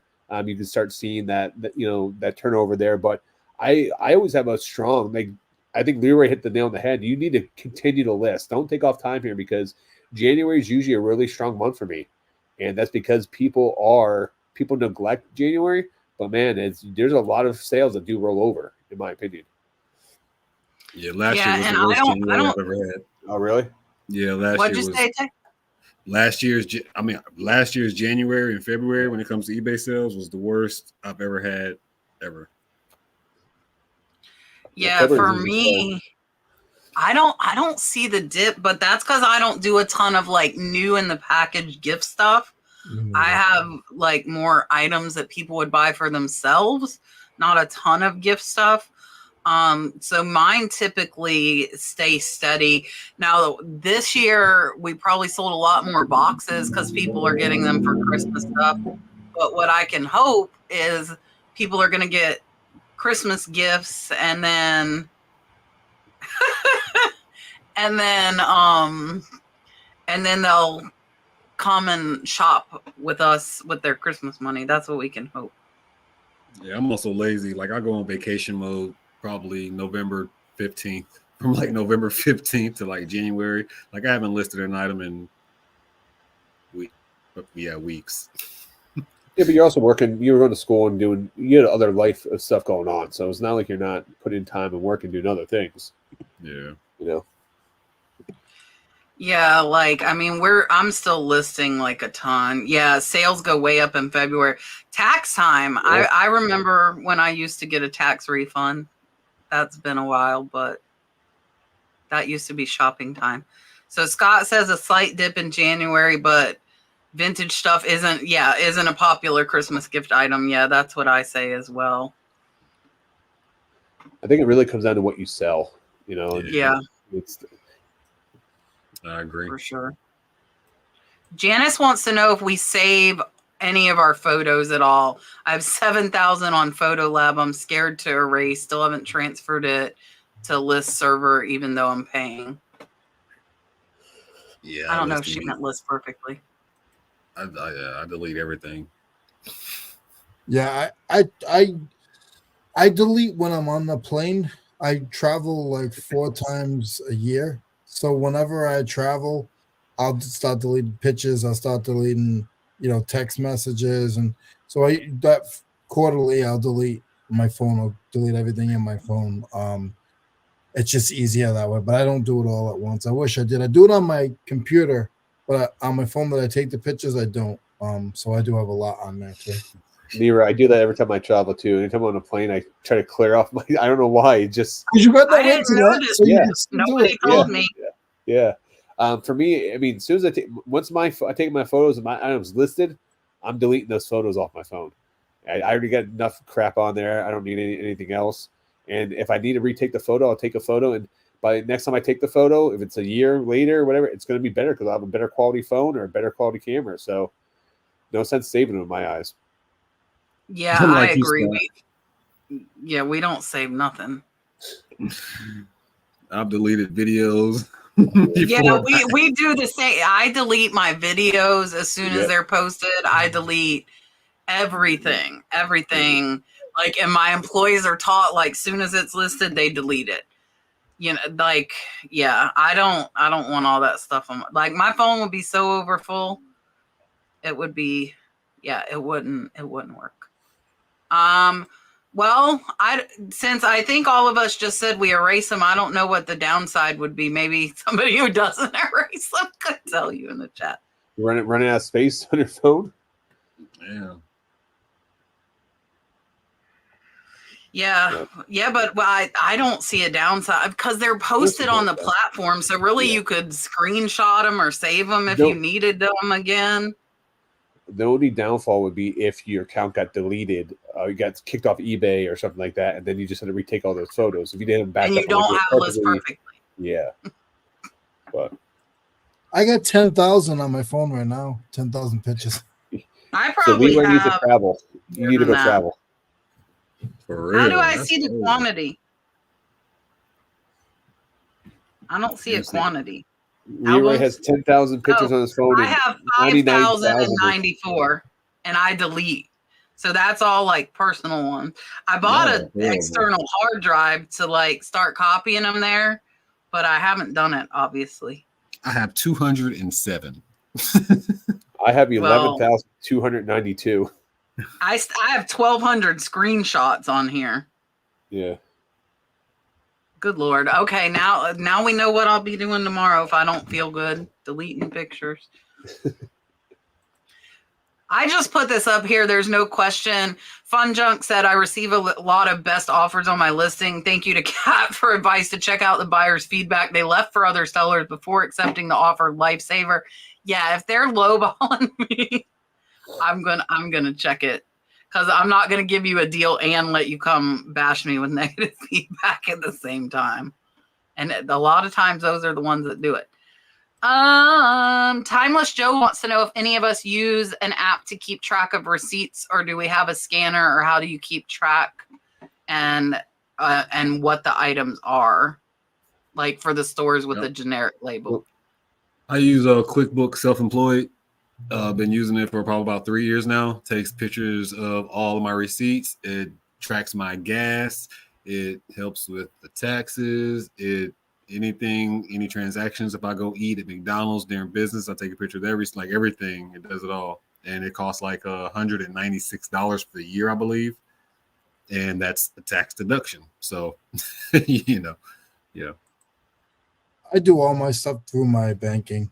I just use the same card for the business, and it just I have it itemized like gas and all that stuff. So I do it through my banking. So I have an American Express business account, and on the credit card, I use that credit card for all my purchases, for food, gas, whatever amount. But with the app, you can actually take a picture of your receipt, and it uploads directly to your statement, which is nice. And then I actually use QuickBooks, and I have my my credit card hooked up to that. So anytime I make a transaction, my credit card automatically goes right into my QuickBooks, and the receipts are already in there because I use the app to pop it in there. So that's what I use. Yeah, and I do about 90% of my buying on online auctions. So I store the receipts in an email and have those as PDF files. For the thrift store, I don't do itemized, because if you're not doing inventory, you just do money in, money out. So that's simply inventory on a thrift store receipt for me. I'm not keeping track of how much I paid for every single item. It's just totally money in, money out. Janice, I would start copying the list perfectly and start deleting if I were you. That's what I would do. And Rod, I never messaged Chase. I thought, because I have Chase, I have a business card too that I use for everything. But I never messaged them. I didn't. You need to write down and put a sticky note next to your desk to do it. I know. She won't. This is funny because I just answered this question without reading it. Paul wants to know what percentage of sourcing inventory is from online auctions. Was that for everybody or all? Yeah. All what percentage sourcing? I really don't source online that much, and if I do, it's from like Goodwill, shopgoodwill.com. I really don't do too much sourcing online. So probably maybe 17%. 17%. Just maybe. He just wait. What a precise number? He's like, maybe I don't know, 17%. I know. Right? I go online to find my auctions, but I don't. All my auctions that I go to are in person. So I don't source online at all. I don't source whatnot. I don't even source a lot, to be honest. I used to source a lot online. Now I do all my sourcing pretty much in person. I buy a lot of collections, and so I would say probably less than 10%. And mine is 90%, as I just said. Maybe 10% is coming from thrifting, if that. And that's because I buy such big, like the buy we just did in Alabama last week was 2 closets full of clothes and like 4 big collections of collectibles. So like just the sheer mass quantity that when I buy on auctions is just a lot. And also I think it depends, like Rod is 2 hours south of me, and like the area you're in is gonna depend on, I think, if you can find good stuff where you're at. Like if Tae has good bins that he can go there, then that they have one here. I haven't been, but I don't have much hope for them because I feel like the volume's probably going to be pretty low in our little tiny town. You know what I mean? Like I'm gonna see the same stuff. Bin stores definitely are not the same like they used to be. Yeah. Really? Do you feel like they're cherry picking stuff out, or what do you think has made them different? Man, yeah, 1,000%. That's not even a question anymore. Like, they are, whatever bin store you go to. So most likely they have an eBay store in that same name. You can just find their eBay store. They're putting all the stuff online, like the high dollar stuff online. So the majority of the stuff that you're going to find in the bins now are like 50s. I mean, again, still great. I'm not complaining at all. Still great profitable items. But back in the day, you go to the bins, you're going to find $200-$300 items on a regular basis. Now it's just average $50-$60, and that's on a good day. Yeah. Yeah, I haven't really, except for at your event. That's the only time I've ever been to a bin store ever. Dante will tell you I'm the worst person to go to a bin store with. Okay. Because Dante will go and he'll spend like $80 and I'll spend $4. I'm just not into it. And I got them all around me and we're not far from each other. I'm just not into them. I'd rather go to a flea market and spend $300 in a couple hours. I like it that way. I'll go to an auction and spend $300 and get a van full. Speaking about that, guys, if you guys have any questions about selling live in person, Leroy is the guy to ask because he sets up the flea market all the time. So if you guys have any questions about that, put them in the chat. Yeah, just hit me up on Instagram, Blood, Sweat, and Soul. Free King Flipper says his resolution is to get on this show. Send me a message and I have the power to make that happen. You know who that is, right? That's Cape Cod Resales. He changed his name. He rebranded. Send me a message on Instagram. We can make it happen. I told him we'll get him on, so Rod has that power too. Yeah. Free King. Linda said, how does Nicknack work? So what's the name of is it Reseller Information Network that you're on, Leroy? Okay. Yeah, it's a one-stop shop. Okay. So One Stop Shop, Dibdit, and Nicknacks are all marketplaces on District. What it is they are different content creators or groups that are making their own platform. So like One Stop Shop, Leroy, who's the main behind that? Actually, it's Eric, but we all have control over it. It's actually Partners 4 Ways. Okay, so Reseller Information Network, essentially. Yeah. And then Kevin, is it Dave. Kevin? Yeah, Dave and Carrie. Yeah. So they're just, and you could be on multiple if they allow you, and then you can just share your items to multiple District stores. But it's pretty easy to list on there. It's not hard. It's just hard for me because, like everybody said, I can't cross post there, which is what I'm used to doing. I have to actually go and list. So it would be totally separate for me. They're just smaller marketplaces is all it is.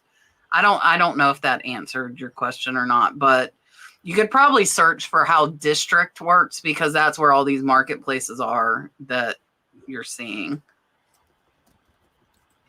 Susan says she purchased a couple of Christian Louboutin pumps. I'm sure is fake. The other I think is real. That website I told you guys earlier, realauthentication.com, will do purses, shoes, jewelry. And I have a link somewhere, but just go there. And that's how I found out my Louis Vuitton sitting next to me are fake. And that's why they're not listed. Their money's sitting on my desk, which is horrible. I'm paying to learn, and I paid a lot to learn, unfortunately. Sarah said, I sold an espresso maker to a buyer in New York today, and he messaged me his address for his vacation home in Cozumel to send to, and I'll pay extra postage. What would you do? It seems too easy. I wouldn't. I mean, me personally, normally I change addresses all the time. Somebody will ask me to change their address to somewhere else. I'll do it, but it's in the United States. Just for the simple fact that it's out of the country, I wouldn't do it personally. But I don't say there's nothing wrong with doing it if it was in the United States. And then I will also go check like the buyer's rating and see, if they only have like 1 or 2 or 0, probably not. But if they seem like they have feedback and stuff, then yeah. But not out of country. I personally won't do it. I only sell on eBay, and eBay to me, they don't really like you doing that. As easy as it is for us to change their address, it's just that easy for them to switch their address as well. So I don't do it because I feel like eBay doesn't like when you do that. So for me, I'm similar like Dante. I will change it for a buyer, but it has to make sense. If it's Mike Johnson who lives in Atlanta and he's moving to Savannah, it's in the same state, same name, makes sense that hey, someone just or they say hey, I moved to town over, if I have to change my zip code or like little things like that. Yeah, and then eBay can actually track it in the if you actually go in your messages, eBay can read everything, the whole transaction, so you are protected in there. I've actually reached out personally to eBay to verify that. But if it's someone, if it's John Smith that lives in Atlanta and he's wants me to ship it to someplace overseas and has a completely different name, says Muhammad something else, yeah, I'm not going to ship it. Probably a fake scammer who hacks someone's account and wants something shipped over there. So that's pretty much I just do. It's a case by case scenario, but just be smart with it. I wouldn't ship this one out to Cozumel just to protect yourself. Yeah, I would tell them I'll cancel it and they can reorder it, and then they can put the Cozumel address and it'll charge them for it. That's what I would do. Exactly what I was about to say too. Because once they order an item and the address is in there, they can't change it after the fact. They would have to do it like before they order. Yeah. So that's why a lot of people ask to get it changed, because a lot of people have like old payments. Like I get that a lot. Like, oh man, my old credit card was listed, or I haven't been on eBay in 2 years and ordered anything. Or a casual buyer. Yeah, like you said, case by case. Yeah. All right. Let's see. How many hours do you typically work in reselling? Are you working more or less than when you had a 9-to-5 job? So when I was a full-time, I'm no longer a full-time reseller, but when I was a full-time reseller, I was putting in about between 100 and 110 hours a week. That's no exaggeration, way more than my job. I remember when I was working a 50-hour-a-week job, and I was like, I'm gonna quit this to go into reselling, and I'm not gonna work as much. That's a complete lie, especially if you're doing it full-time, because that's your only income. And now you're listing more, you're shipping more, you're dealing with everything with your business all day. So, a lot of I know Kat probably puts in like 18 hours into her business every single day. So she's probably I've been sleeping. I'm getting old. Listen, I've been having 13 hours a week. So a lot of resellers, man, we're hitting over to 80 easily. Yeah, I don't work any less. I don't know if I don't do anything but work. So it doesn't show it in my sales, but I work a lot. So I started today at 6 a.m. and by the time we end this podcast, it'll be after 10, and I will then work because I didn't put up my video today. So I will be editing videos all night long, and I'll probably go to bed between 1 and 2. So yes, I do a lot of hours with my business, but here's the thing, and a lot of people on this panel will probably agree with this. I absolutely love what I do. So this is stuff I would do for fun. I would go sourcing. I list on eBay. That was part of like stuff that I did for fun. That's so it's not work if you love what you do. I absolutely love this. I'm obsessive compulsive. So, with this, but also like Dante said, like you the back of your mind, you can't fail because this is your only set of income you have coming in. And the alternative is going back to the real world or working that corporate job that you absolutely hate that got you here in the first place. So for me, I'm driven to not, number one for my family, but also too is not to go back to, where I was. This is a whole person me getting here is to step away from that other life. And, eventually that's why I said my goal this year is to get my business to a point, because in reselling, when you first start and you go full time, you will put in so many hours because you want to succeed. But there comes a point where you have to take a step back and enjoy what you're doing also and enjoy life, but with also reselling. And that's the goal, is to, have better effective systems, have better things in place so that you can do that. So I would say right now I work 7 days a week, but I love what I do. So I'm probably working 80, 100 hours a week, but it's not work for me. Yeah, I probably work a little bit less as far as reselling, but I mean, I'm also doing my YouTube and I guess Whatnot's part of it. But Yeah. I was that crazy. I was working 5 12-hour shifts a week, guys. I was working 60 hours plus 2 hours to work and 2 hours home. It might be. It's hard for me because a lot of mine's like chilling on the couch, watching TV, sourcing online auctions, but really that's working. So I'm not thinking of a lot of that. I would say about the same, but that's because I was a crazy person doing tons of overtime. Like that, like I said, that's just I always am doing something. I'm never not doing something. Rosie sent us a $4.99 super chat and said, happy holidays. I should have made us a Christmas one, and now it's too late. Maybe I'll make a New Year's one. She said, thanks for sharing your resale tips with us. I'm going to give you Rod. Here you go. Thank you guys for watching. Please make sure you like and subscribe. Until next time.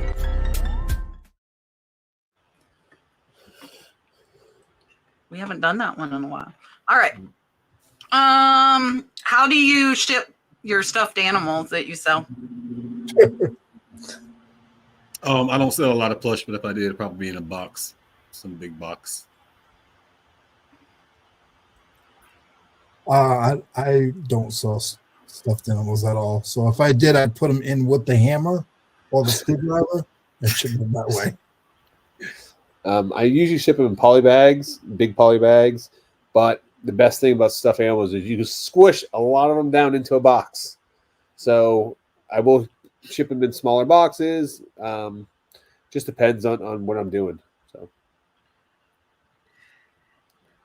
yeah, for me, if they're under $40, they're going in a poly bag. Unless, like Rod said, they're big, where it would take up a lot of space, and then I'll squish them in a little box. And then if they're over 40, I'm going to put them in a box, in a poly, and then in a box, because I don't want them to get wet.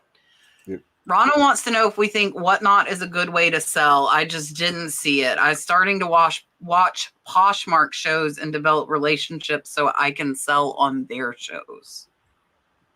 It's all subjective. I mean, some people like eBay, some people like Amazon, some people like Posh, some people are going to like Macari. It's just all subjective.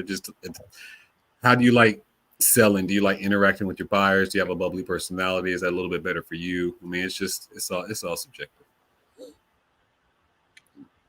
Yeah, I sell. I don't sell on Whatnot, and I just feel that you got to find what works for you. Whatever plow, if it's the flea market, if it's Whatnot, if it's district, what works for you and what works for what you have around you. Can you keep the stuff for 2 years? Are you just doing postcards? Do you only have a garage? You have 200 square feet? Do you have, 10,000 square feet? You got to look into all that stuff as well. Different strokes for different folks, pretty much. I mean, Dante hit the nail on the head. It really comes down to you personally, what you personally like. I will say, if it's not Whatnot, live selling in general is a great way to sell, because it's a way for you to interact with your audience, but it's also a way to quickly move lots of product at fast. You make the fast nickel over the slow dime. So I would say it's been a game changer for me and in my business. And I would say going forward, it is the future. I think live selling is going to be the future. I mean, if it's for you or if we're not, but I mean, it's something that you guys can't ignore, no matter what platform it is. Yeah, and I think it's subjective too. I'm saying that from somebody who got burnt out from doing too many Whatnot sales over the past year. You typically are not going to get the same price point you're going to get elsewhere. So it's more about moving it fast versus moving it for a higher dollar. It's the fast nickel versus a slow dime. And you can't get mad. Like if you started at $5 and you really want 20, start it at 20, because then you can't get mad. You're the one that started the dang thing at $5. So I started starting some things quite a bit higher, like my Tiffany bracelet. I started at $125 on my last show. So I tried Poshmark twice and I hated it. It was horrible for me, but there are people that are doing amazing on Posh Lives. So It really, yeah, like we're QVC, you know. It, yeah, I think it's a good thing to add into your toolbox, but I caution anybody on putting all their eggs in any one basket, guys, because it can fall flat and you're going to be SOL. And that, like, it fell flat for me, and we just ramped eBay back up, and we're keeping on going about our business, right? Because we had other options to put more energy into. So just be very, very careful if you're concentrating on only one or two places, because if you lose them, you need to know what you're going to do to figure that out. All right. Sonny wants to know, what were our goals reselling this year that we accomplished and those you didn't but got close to reaching? Wow. So I'm about to be the worst, but I'm going to be completely truthful. So this is my worst year in reselling history, but that was, I'm not going to say intentional, but I didn't really put energy into my business at all. I've been focusing on so much more. There's been a lot going on behind the scenes of my life, but reselling just hasn't been the passion, the fire for it. I remember when I very first started reselling, I always said that reselling isn't my end all be all. Like, I don't want to be an eBay seller when I'm 50 years old, you know? Like, if I'm doing, I'll take that back. I do want to be an eBay reseller, but I don't want it to be my full-time job at 50 years old. That's what I'll say. So this year I've been doing a lot of other things to prepare for my future, for when I do become 50, I can jump back into reselling. But that's why it's been the worst year. I haven't listed at all. Like I just told you a few minutes ago, I haven't listed in weeks. I don't know. Just the fire for reselling for me in 2023 just hasn't been there. I just got kind of burnt out, man, because running a business is hard, man, especially when you're one man. I mean, it's no excuses. It's no excuses. It's just my life. I mean, I have the option to tap out if I wanted to, and that's what I did. But just running a business is hard. Like I said, I put a lot of hours into this. I was putting way more hours into anything that I've ever done in my life, you know, and I'm glad I did it. I love the experience. To say I'm not quitting. I'm a part-timer now, just not full-time, because that full-time, man, so many nights I was burnt out, you know, staying up 2, 3, 4 o'clock in the morning, feeling like I can't even play my video game, or can't even really, like, there was times I'm OCD, and I know I'm going off a tangent. I'll end it here real quick, but having my baby really opened my eyes to a lot of things too, because like I'm OCD. I can't really focus on 20 things at once. So I can only focus on one thing. So when I had my son and he's in the house, I just want to look at him. I can't really see nothing else. I can't like go downstairs and list because I want to see what my son's doing. So that's what I've been doing this year. I wasn't really there for the first month of his life. So I just wanted to really make up for that this past year. So that was been my goals in my life. But like I said, 2024, we're going to get rid of eBay and get back on the Amazon bandwagon. Awesome. I don't remember what I did yesterday. But some of the goals that I believe that I had, or things that I know in my head from the past that I wanted to do, I have been doing. I want to do more of the flea market and have it set up to where it's easier for me to handle. Where I can go in and, you know, make $300-400 in, you know, a half a day. So I did start investing a little bit more into that, because eBay is the only other platform that I'm on. For next year, I am going to try to go into at least 1 or 2 other platforms, and like I told you guys in the beginning, stop being so afraid. You know, and I can't control it all. So, you know, so far I think I've done pretty well this year. Not financially, but the way that I want to do it. You know, just gotta vamp it up a little bit and get rid of some of the lower price items. Man, I'm trying to think, because I know, remember we had this conversation on the show this same time last year, and I think for me, my ultimate goal. So my goals were to start selling on Whatnot, which I did. It's been a blessing. I've been overachieving on there more than what I thought it was even possible. You know, my one of my goals I probably fell short on was my eBay. I really wanted to buckle down and take my eBay to the next level. I wanted to hire an employee to pretty much list and help out. But with reselling, things pop up along the way. You have to pivot. So it's not that I didn't reach my goal, but it wasn't a good fit for my business at the time, as I got farther through the year. So, that's something I want to, something I have actually just talked about recently. And my my mother-in-law made me start doing some listings for me. So, I started to train her the one day. So after the holidays, she's going to start maybe doing a couple listings to see it and see how that goes. But I would say overall, I mean, my sales are up from this year, from last year. When you throw in Whatnot and the other selling platforms I was on, I wanted some more Bakari, more Posh. I fell kind of flat in my face on Posh. Still haven't been able to really get a lot of good sales on Posh. Really just don't like Posh, to be honest with you. Bakari I like. I do definitely enjoy Bakari, but Posh, not so much. But what about you, Kat? I think I'm right even for what I did last year, which is going to be like, my goal was $500,000 in sales this year. I've done like 250 on Whatnot and I think like 120 on eBay. So like 390, which I think is about where I was last year. So I'm close.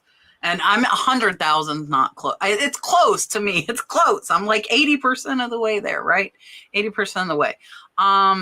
So I guess just buckle down and get more organized and put systems into place for me, to help me and my employees to be more efficient. I think that's something that I need to focus on. And yeah, I need to watch mine back. Like Leroy said, he doesn't remember yesterday. Like, I don't remember. I need to go watch my video from last year and see what I know. I said I wanted to hit $500,000 and I know I did not. So the thing with Posh, it's not high maintenance if you have an app. I have an app that shares it all, sends automatic offers, and it's so friggin' easy. The only thing that annoys me about Posh is it is the worst for lowball offers. I mean, like $10 on $100 item. Like that's the annoying part for me. I have a question. If you guys are selling on Posh, do you block those people that send you a $10 offer on 100? I don't. I'll counter them back at like $1 less. And if they don't get the point and keep lowballing me, then I just quit answering them. Yeah, I agree. Mark said it depends on the item. All right, let's see. Rosie wants to know, how are we celebrating the holidays? Is anybody traveling? I will be going to Michigan. Awesome. I'm not going far. I'm just going to Greensboro and working. I was supposed to be going to Orlando to visit my aunt, but she is now not going to be there. But my dad is coming to town to spend with me, and I'll have my family. So we'll be doing stuff in my house. I'll be traveling 5 miles up the road to Aunt Louise's house. Everybody meets. Luckily, it's 5 miles up the road from me, but we have family in the Panhandle and family down south in Tampa. So here just happens to be the middle, so we don't have to go very far. We're going 5 miles up the road. Kim says she's obsessed with editing photos, cropping, and lighting. What do you think about that? Do you think it's worth the ROI on putting the time into the photos? I think if it gives you pleasure and it's giving you, is making you feel like you're doing the best job, I think you should keep doing it. I don't think, you should stop. I mean, if it's something that you enjoy doing, continue doing it, because the moment that you feel like, okay, I'm just doing too much and I just need to rush, no, you're taking your joy out. Anything that brings you joy, keep doing it. So just that's my opinion. Yeah, I agree with Dante. That's why it takes me longer to do my listings. I clean all my tools. I enjoy what I'm doing. If I get aggravated, I'll go over to the grinder for an hour and clean up tools and stuff like that. So, and that's what I enjoy, and that's what keeps me sane. So, some people, they love doing pictures and changing pictures and doing the AI backgrounds. That's not for me. But do what you like to do. If you're good at it, then continue to do. If you feel that that's what makes your stuff sell, then continue doing it. It's the best thing about reselling is that you can choose to do it any way you want. And, we do this because we choose to do this because we have a passion or we enjoy what we do. And if you enjoy it, I mean, why take that joy out of it? Now, I will say there is when you're putting X amount of time in, you put so much time in, you're going to get such a return off that. After putting in so much time, you could be hurting your return. But I mean, at the end of the day, you decide how much you want to make. You decide how much time you want to put into things. If you're content and happy where you are, why stop it? Life's too short. Be happy with what you do. That's the whole purpose. A lot of us are resellers.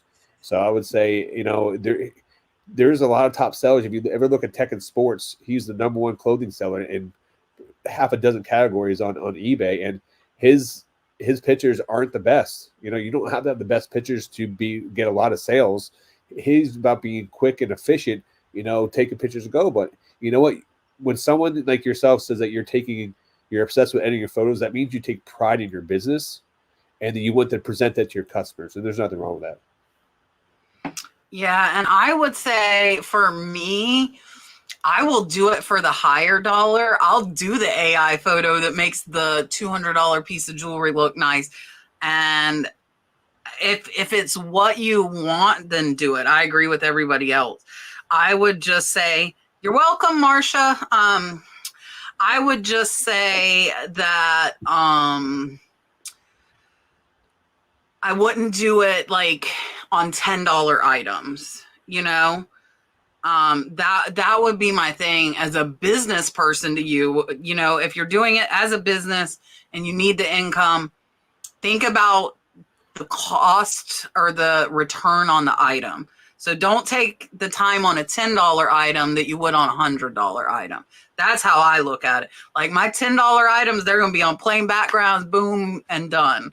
But if it's 200 or 300, I'm all about making it. I like the AI. I actually screenshot my employees' pictures and do the AI on Photo Room on the computer for those items. So I go back and do more work over there. But you gotta I was doing AI on everything because I just was having so much fun when Rod first told us about it. I didn't care what it was. It was all going on AI background because it was fun. So yeah. Reseller Network, guys. That's where we got it from first. RIN, Reseller Network. I told you, but we got it from those guys to start off with. Okay, it's 10 o'clock. We have 3 questions, and I think we can get them. The last one is a yes or no. Chris wants to know if you, and a lot of people on here might not on the panel. I don't know if anybody else sells photos. If you had a bunch of 1950s photos, would you list them separately or as a lot? And you guys can answer him in the chat too. Wow, that's just one of those things where it's not in my hands, so it's kind of hard for me to answer. So if it's, if depends on how good they are, because there's some old vintage photos that people really are looking for. So, I will probably go through. It depends on how many of you have. If you have like 50 or something like that, I will go through all of them and then take the best ones out, sell and list those individually, and then sell the rest as a lot. But I mean, that's hard for me to answer because I can't see the items. Yeah. It's a coin toss because I came across something that was like 300 items and it was Walmart parts and they were all small, and I took the 10 days to get them all listed, and it was the smartest thing I did. If I would have lotted them up, I would have lost a lot of money because I took my time and did them right and stored them right. I make $50 to $100 a day just off of those parts. So I would say when it comes to photos, it really comes down to what's in the photo, the context of the photos. People are looking for pets, landmarks, cars, stuff that stands out. So if they're just general photos, I lot them together. If there are things that distinguish those photos or separate those photos and really stand out, those you might want to pull and list separately or list in mini lots. Yes, and I was going to say exactly the same thing. If I can keyword it, if there's a dog or a boy fishing, like something cool I can keyword, I'm going to pull it out. If it's just a bunch of like headshots sitting here, I'm not going to do it individually. But if it's cool stuff that you can keyword, I would do them individually. All right, real quick, this is a yes or no. Is there a way to see what's sold on District? I think the answer to that is no, unless somebody else knows. And then last question of the night, and we answered them all tonight, which I love when we can do. At what point would you start thinking of actually becoming a business? The moment you feel like you are a business. I think I see so many people starting a business too early, but then I see some people starting a business a little bit too late. I think so. There's two ways to do it. So me, I started mine too early. I was like, oh, I'm just going to create a business just because it's a thing to do. You know, looking back, I would have waited until my business was generating at least around $25,000 a year, you know,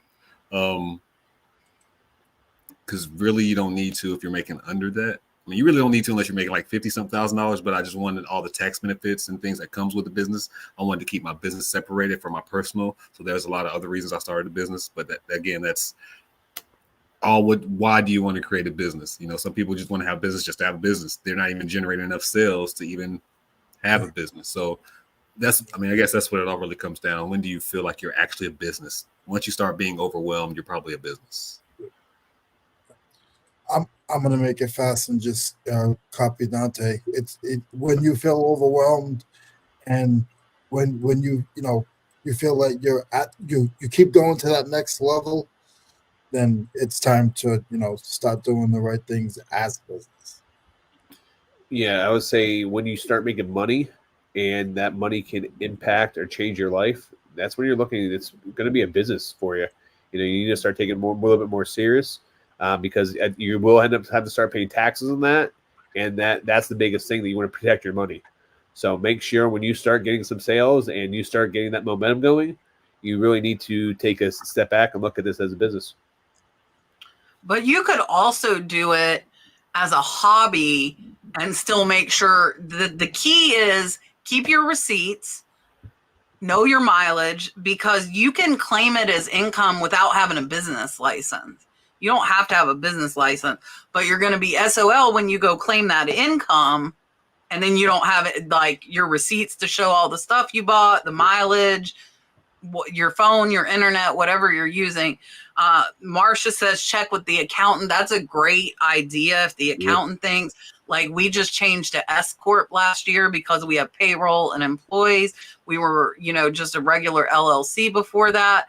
An accountant is going to know money-wise when the right time to do that is, and whether you do individual LLC or S Corp or any of that. But when I agree, bottom line's kind of with Tae, when you feel like a business, but I want to caution, you might not feel like a business, but you still better keep track of those expenses. Because like, that's the thing, is everybody's like, oh, I got all these sales. Well, but I didn't keep my receipts from the thrift store, and I didn't track my mileage. And then you've got all this money coming in and nothing to show what went out. And that's when, like, most of the time a business loses money the first 2 years, guys. You get money back. And we did the first 2 years of our business. We got money back. So it's not always a negative on your taxes. It could be a positive if you're not making that much. So just keep that in mind. All right. We got one more question. One more question, Kat. Go ahead. I have a question.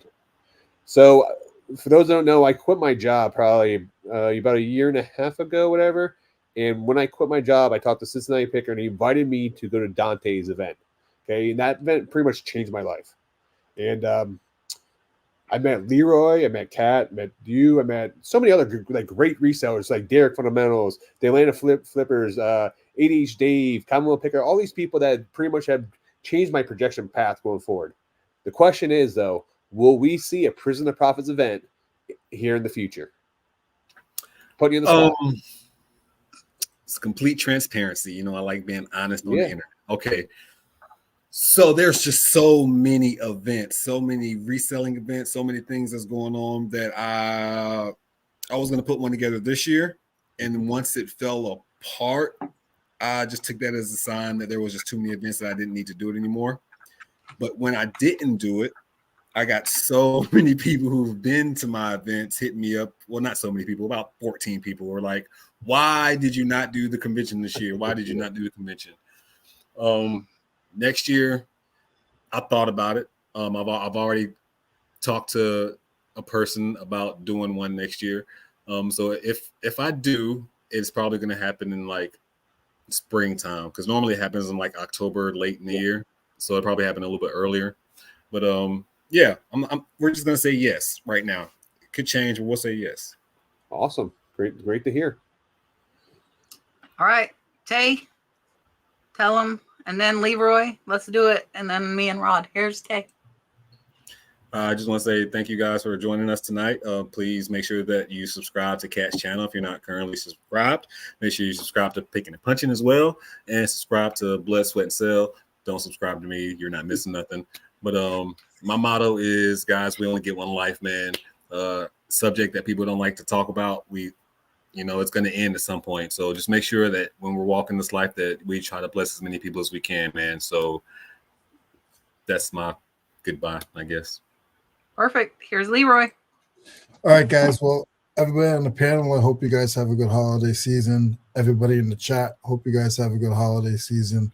You guys can follow me at Reseller Information Network on Tuesdays, and you can follow me. I'm probably more active on Instagram, Blood Sweat Sell on Instagram. And guys, thank you very much for having me on the show today.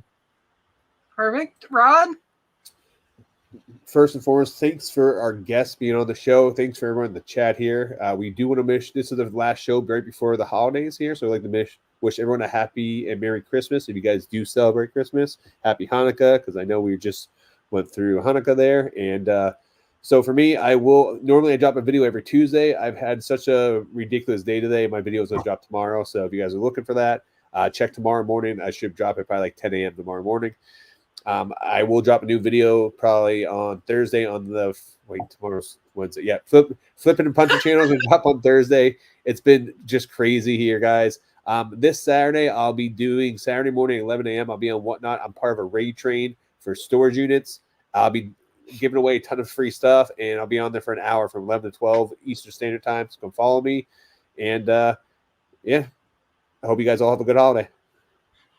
Yes, I want to say thank you to Tae and Leroy for coming on with us again. Super happy to have them on with us. Next week, we will have Dawn and Carrie, American Arbitrage and Lady Arbitrage, as our guests next week. And that will be, next week. Is next week the last show of the year, or do we have one 26. more? Next week is the last show of the week. Rana, Marcia, and Mark will add you the links. Will you guys drop everybody's channel links again? And they're in the description of each show for the guests that are on. I am going to do a show tomorrow at 3 p.m. Eastern with Vintage Hankies. I just got a whole bunch of them in. And then I'll do another Sterling show, maybe Saturday. I don't know. And I think I'm going to go live on Nicknacks on District Thursday night as well. And yeah, I appreciate all of you watching us week after week. This is coming up. We're coming up on like almost 4 years that I've been doing this show, and I've missed one Tuesday. That's crazy. Was that because for your auction? I was dying. Oh, you're dying. Dave Tesla Picker was supposed to be on. I remember who was on. He was our guest. And I felt I was, and then Rod and I weren't here when we were speaking in Phoenix, but the show was still here. Yes, 4 years, every Tuesday, except for one. One, I came to you guys live from bed because Dalton was sick. The Wizard of Oz eye. The eyeball. Yep, the eyeball. So yeah, we are here every Tuesday, 8 p.m. I appreciate you guys coming and all of the guests. Everybody have a Merry Christmas. And like Rod said, Happy Hanukkah. Enjoy. Be safe, guys. Please don't drink and drive. I think that should go without saying, but let me just give you another reminder. There are a lot of free ride things out there, so use them and bye. Thank you guys.